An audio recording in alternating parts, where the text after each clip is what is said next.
In this video, we'll be talking about how to determine whether a trig function is going to be either positive or negative in a particular quadrant. Well, I want to start by just writing out our 6 definitions. Sine of theta is y over r, cosine of theta is x over r, tangent is y over x, cosecant, it's r over y, secant is r over x, and then cotangent is x over y.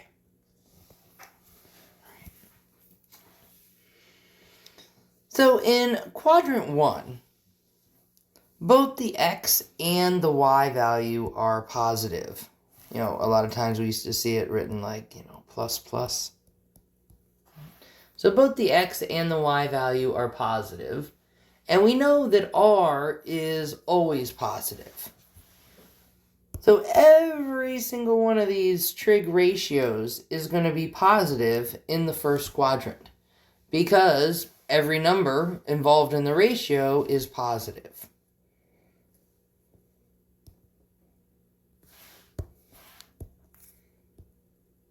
So all trig functions are positive in quadrant 1.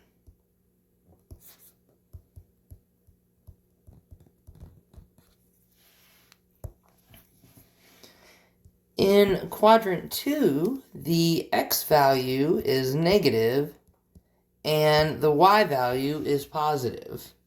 In r, it's always positive.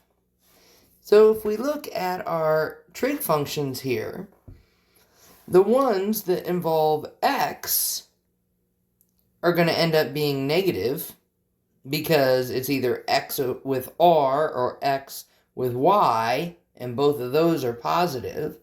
So any trig function that involves x is going to be negative, and any trig function that doesn't involve x should be positive. All right, so let's see which ones involve x. Cosine, tangent, secant, and cotangent. So all 4 of those are going to be negative because they involve x, which is negative, and one of the other variables, which is positive. So the only ones that are going to be positive are sine and cosecant.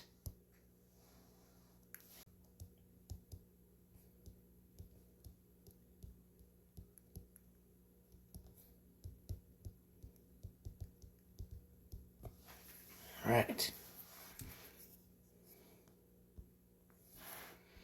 On to thinking about quadrant 3.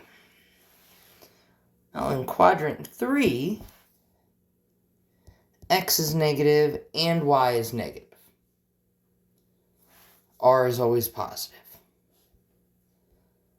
So thinking about these ratios here and which ones are going to be positive and which ones are going to be negative, well, we know r is always positive. So which ones of these have r's in it? So this one has an r, and this one has an r, and this one has an r, and this one has an r. So if r is positive, but both x and y are negative, for all 4 of those ratios, I'm going to have a positive and a negative. They're going to be negative. But looking at tangent and cotangent, they're both a combination of y and x, both of which are negative. So if we do a negative divided by a negative, these two are actually going to be positive. So in quadrant 3, tangent and cotangent are positive.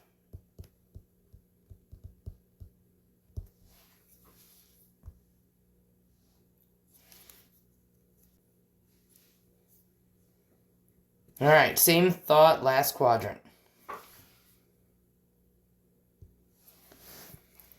In quadrant 4, the x value is positive while the y value is negative, and r is always positive.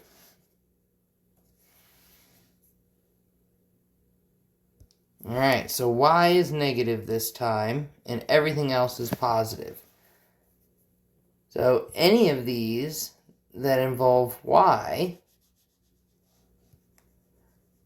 are going to involve one positive and one negative, resulting in a negative.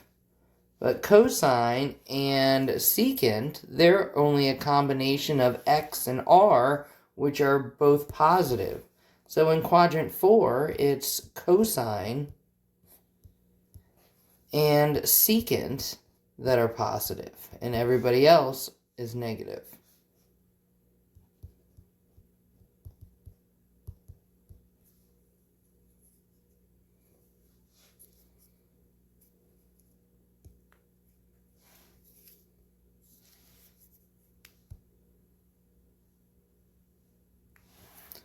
So there's all kinds of little mnemonic devices that people use to try to help you remember this. You know, all students take calculus.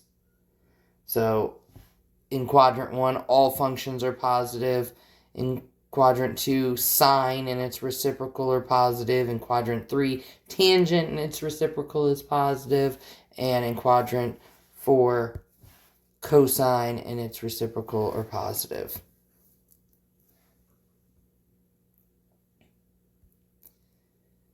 Well, now that we've talked about all that, we want to identify the quadrants for the angle satisfying the given conditions.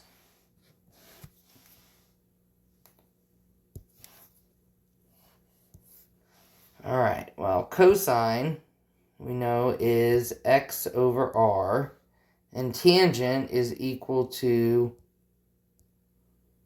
y over x.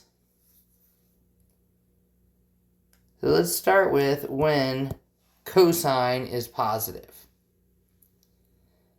Well, we know r is always positive, and cosine is x over r.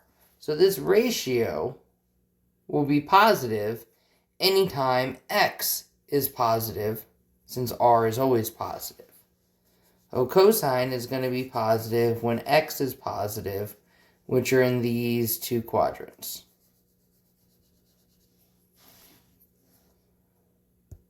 Now for tangent. Tangent is the ratio y over x. Now when is y divided by x positive? When we're dividing a positive by a positive, which happens in quadrant 1, and a negative divided by a negative, which happens in quadrant 3.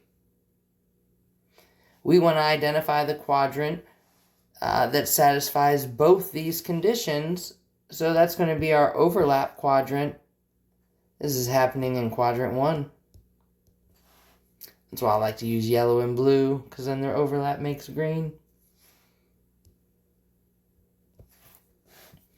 Let's do the same thing with our next example.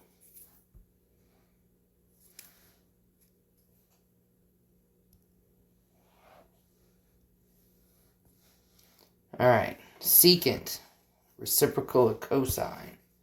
So that's going to be r over x. And then cotangent, that's x over y. We're going to start by identifying when is secant less than 0. When's it negative? Well, we know r is always positive. So that r over x is only going to be negative when x is negative. And x is negative in quadrants 2 and 3. Thinking about cotangent. When is cotangent positive?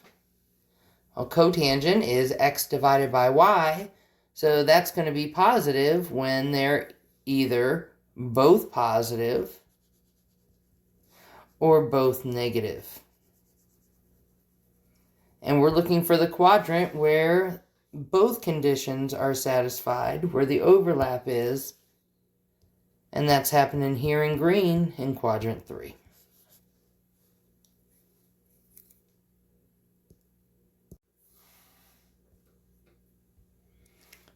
All right, last couple examples in this video.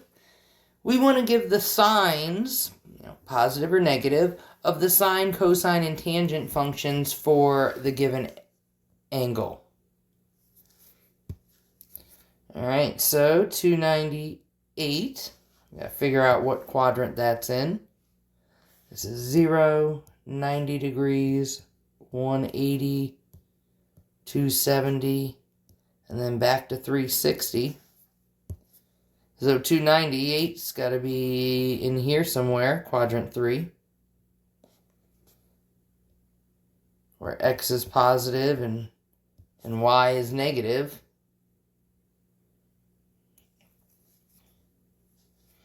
And we want to decide whether sine, cosine, and tangent are positive or negative.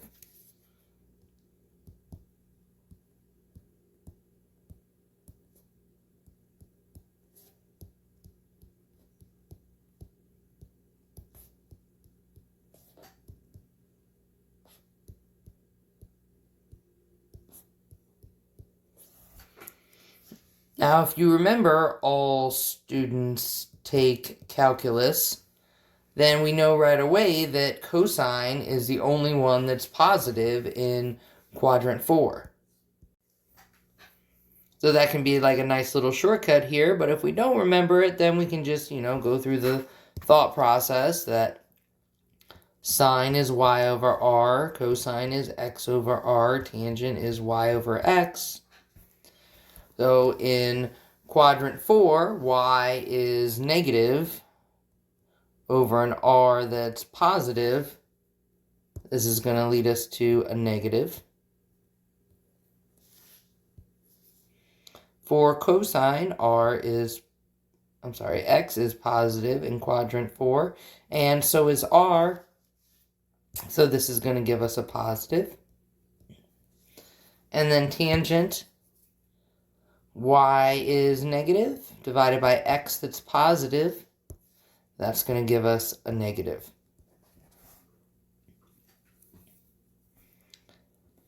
Let's try one more. We want to decide whether sine, cosine, and tangent are positive for the angle negative 197. Now remember, when an angle is negative, we're starting in our standard position where our initial side coincides with our positive x-axis, and then for a negative angle, we're rotating clockwise. So this will be negative 90, negative 180, negative 270. So we're in this quadrant here somewhere, quadrant 2, where x is negative and y is positive. Again, we might remember, all students take calculus, so we know that only sine and its reciprocal are positive in this quadrant. I'm going to do it by the definitions. Sine of negative 197. Well, that's going to be y over r. In quadrant 2, y is positive. R is always positive, so this is going to leave us with a positive.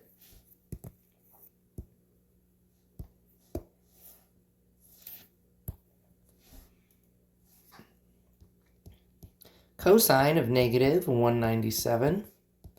Well, that's going to be x over r. In quadrant 2, x is negative, divided by that r value that's always positive. This is going to leave us with a negative. And then tangent of a negative 197. It's y over x. Y is positive, while x is negative. This is going to leave us with a negative.